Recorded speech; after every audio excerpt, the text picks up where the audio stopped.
Hey everyone, Kevin Carr here. Last week we talked a little bit about the big picture behind foam rolling and what's actually happening when we foam roll. This week's episode we're going to talk a little bit more about practical application. What type of rollers to use and how exactly should we roll, and what are some adjustments that we can make to make our rolling a little bit more effective. So you can see here there's a few different tools next to me, and when you look at what's available on the market, there's a million different variations of types of rollers you can use. I recommend most people start with this basic Perform Better roller. This is what we have a lot of at Mike Boyle Strength and Conditioning, and they have a lot of here at the FT Club here in Munich. This is a great basic roller for people to start with. They're low cost, they make long length, short length like this, also works great. It's a great starting roller because there's a really nice basic density to it. It's not too hard, not too soft. But then you're going to find there's a million other variations out there. There's bumpy rollers like this. There's the duo ball. We really like the Rolga roller at NBSC. It has the same type of grooves, it's just a bigger version of a duo ball like this that can get a little bit more pressure into certain areas and get a little bit more surface area. So I think if you're running a gym or if you're someone who's just a fitness enthusiast and yourself, find what works for you.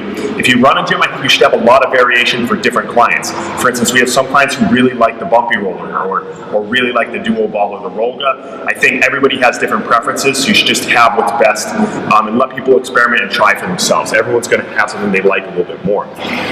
Now, getting into how we should foam roll, we talked last week about how we should go slow and work with the nervous system, because we're not trying to actually make a physical change as much as we're trying to affect the tone within the nervous system and how that reflects into the muscle itself. So just to kind of show you, when we teach people to roll, we don't want them to be frictioning hard like this. I want them to ease in, kind of feel for areas of tension like this, nice and slow.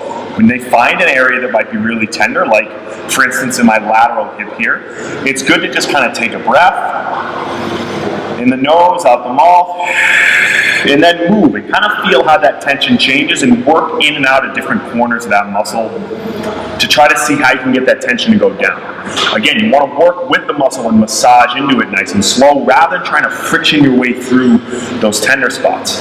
Okay? Good example of where this works really well is in the QL. Now, the QL is really deep, so you can't get direct pressure on here, but you can get some indirect pressure through your low back. You want to get that roller beneath the rib cage but above the pelvis and that little tiny gap you have there. Okay, find an area where it might be tender. You can feel here through these lower erectors and QL, and then roll across the muscle and sinking deep in.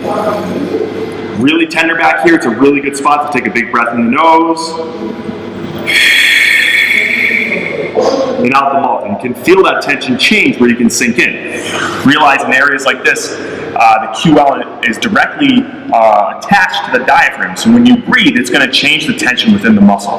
We can use breath to create tension when we lift, but we can also use it to reduce tension when we do things like foam rolling.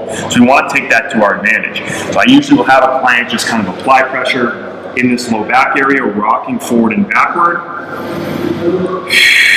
and taking a breath each time they kind of find that tender spot on the posterior aspect of the QL into those spinal erectors.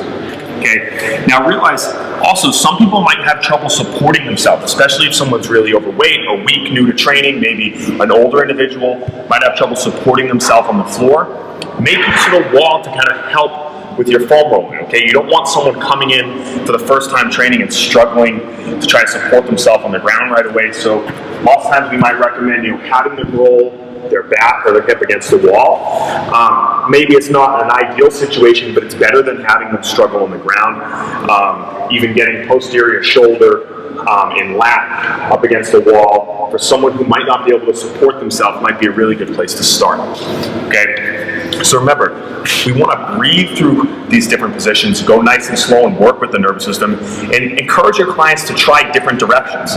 Muscles have directionality, but fascia can kind of run multiple directions. So don't just have them work, up and down the calf this way. Have them explore going sideways, seeing how that pressure feels. The more autonomy we can encourage in our clients and ourselves with rolling and stretching, the more they're going to make these practices something they do daily at home, not just when they come to see you and train with you in the weight room. right? If we can make these daily practices that they do on a regular basis, then we have to spend less time in here during a training session focusing on mobility, and we can spend more time training, and they're going to move better through their daily life.